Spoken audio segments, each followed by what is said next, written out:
Dua pencuri daging di sebuah rumah makan Padang ternama akhirnya ditangkap petugas keamanan.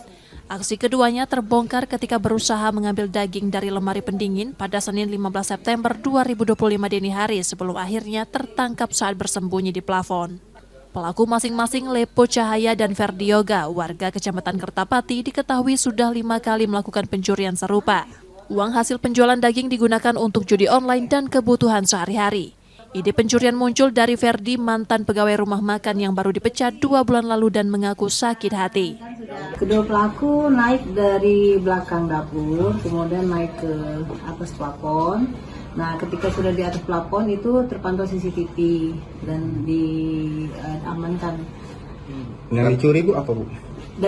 Daging beku yang masih dalam bungkus kardus. Dan perbuatan ini sudah dilakukan lebih kurang 4 menurut pengakuan pelaku, tetapi menurut dari pihak korban sudah 5 kali.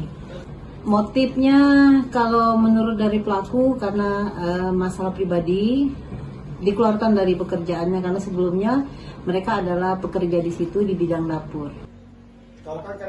Tak hanya sekali, keduanya sempat diberi kesempatan ketika sebelumnya tertangkap mencuri, namun dimaafkan pihak manajemen.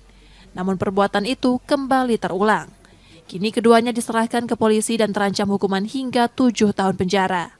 Muklas Diferensial, Kompas TV, Palembang, Sumatera Selatan.